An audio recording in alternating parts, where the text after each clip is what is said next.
It's time for the One Bar and Lupica Show, bringing you anything and everything Minnesota Vikings. Welcome to professional football. Hello and welcome to the One Bar and Lupica Show. I am Lupica, joined with One Bar, who only drinks his beer out of a glass.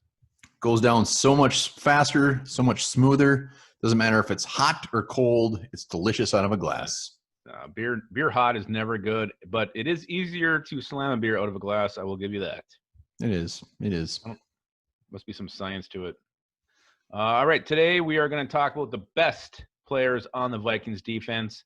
Not up-and-comers, not the guys with potential, but who right now, in this moment, are the best players on the Vikings defense. You know, before we get into that, we've had a slow climb to 600, but we are working on it.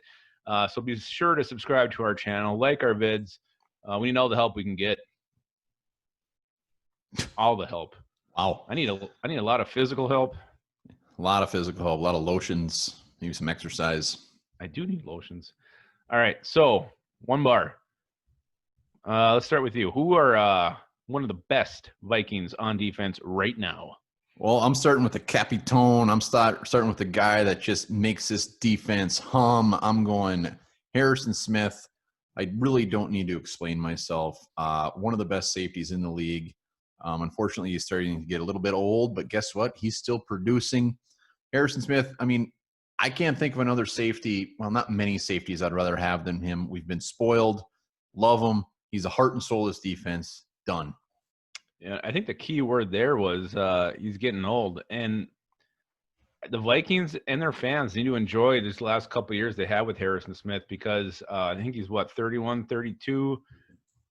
It's going to end. And it's been a nice long run. I think he was drafted, 2012? But the end is in sight. You can see the end of the mountain. Is that what people say? I don't know. No, but Harrison Smith, he's been so good for so long. But it's going to end soon. So enjoy it while we have it. He's 31 years old, and I believe it's end of the road. I mean, I was trying to picture like a hill, like you're climbing over or coming down. I don't know. Well, he's signed through 2021. Even at $9.8 million you'd get in 2021, unless he completely shits the bed this year, which will not happen. I see him finishing on his contract and retiring a Viking, no doubt. I hope so. I hope he coaches too. Love to see him on the sidelines with great head on coach. Backwards, really tight shirt. Hell yeah. Tight pants. I actually went with the other safety. I went with Anthony Harris. He was arguably the best safety on the Vikings last year. 60 tackles, 11 pass breakups, 6 interceptions, which led the team. This guy is so good in pass coverage. There was a point where teams just don't throw the ball his way because he's all over his man. Has just a knack for going up and knocking the ball down. To see how much this guy has grown in his years with the team has been truly remarkable. He kind of went the Adam Thielen road on defense. He started out as a special teamer, worked his way, from the practice squad, special teams, to a backup, to a starter, to a damn stud. I hope the Vikings find a way to extend him and keep him around because I think he is, if Harrison Smith does hang him up, Anthony Harris should be the guy who leads the Vikings secondary moving forward. Yeah, Anthony Harris is more of a ball hawk than Harrison Smith, and he's a playmaker. Love everything about him, but Hitman's my guy back there. All right, well, who else you got? Well, I'm just going to move my way up towards the defensive line, and you can't mention the best defensive players without mentioning Eric Kendricks. Kendricks, I still remember the day we drafted him. My garage. One of the best days ever. What a pick. Just handed to us. I remember it was Denzel Perryman. Yep. Who's the other linebacker in that draft? Broderick McKinney. Yes. No, it's not Broderick. It's yeah, it is. All right, you're right. I think you're right. Yeah, and we get handed Kendricks. Very underrated. One of the best in the league, no doubt. Finally got his Pro Bowl last year after 12 people got hurt. But Kendricks he does everything on the field, everything you want to see in a middle linebacker. And one of the best parts is he rarely misses any games. And, Kendricks and Harrison Smith, boom. Yeah, and of those 3 linebackers we talked about, I thought Kendricks was going to go in round 1. Actually, I'm going to the Packers, I think, one of my mocks. The fact that he fell to us where he did in round 2, and we got the guy that we wanted over those 3 more than anything was huge. And to me, Eric Kendricks, What was most impressive about him last year was his pass coverage. I keep saying it, but 12 pass breakups for a linebacker, and some of those were key. That Dallas game, he had one on 4th and 8. They were trying to convert. I don't remember if it was a back or a tight end or whatever.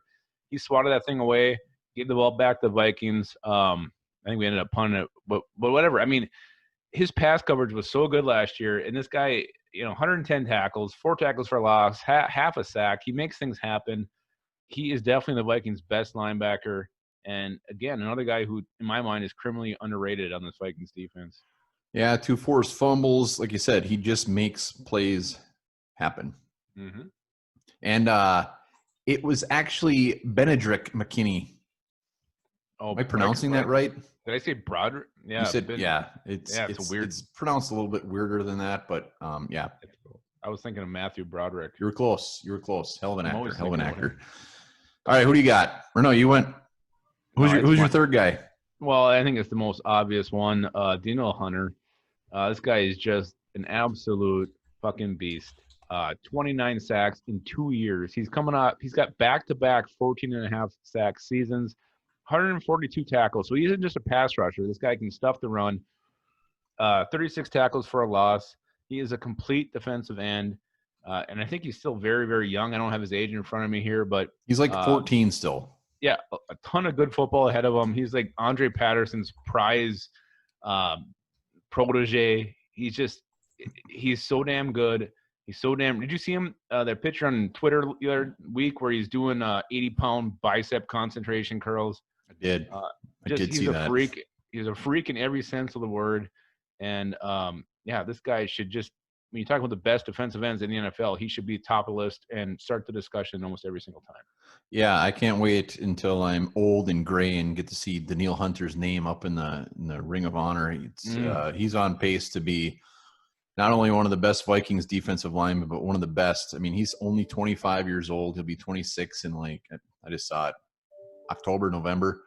He's got a lot left in him, and he is going to continue to rip shit up. Danielle Hunter.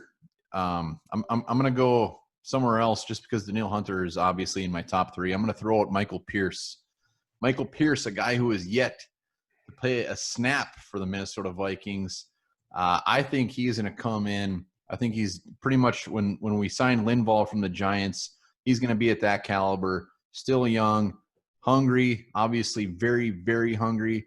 But he is going to be cleaning shit up. He's going to be making way for Danielle Hunter, some of those other guys, Eric Kendricks, Harrison Smith, to get their asses in the backfield. Very excited about Pierce, and I think he comes in, and I would say he'll be the fourth best defensive player on the Vikings. I hope so. But you look at his stats compared to Linval Joseph since he entered the league. Joseph has him beat every single year, and it's not even close. And that might just be because of the scheme. How Baltimore Ravens used him might not be the same way Mike Zimmer is going to use this guy. But you look at his age, look at his youth. He's healthy. Joseph was pretty beat up last year. So I also have very high expectations for Michael Pierce. But at the same time, I'm a little bit pumping the brakes just because you look at those stats, and it's a little bit concerning that he has not outproduced the big goon. Yeah, but Linval was asked to do more. He was expected to do more. And Pierce's sole reason is to take about 3 offensive linemen out of the play. I don't care if he ends the season with 0 tackles. That is his reason. That's all I want him to do. I don't give a shit about his stats. So you're saying like Eric Kendricks should have 200 tackles next year? He very well could. And wow. I cannot wait. Wow. All right. Well, that's it. That was our 3 on defense. No real shocks here, I don't think. No. If you think somebody else is better, let us know in the comments. But I dare you. Yeah. And here's a fact. Pretty much applies to everybody in the world at this very moment. There is poop in your body right now.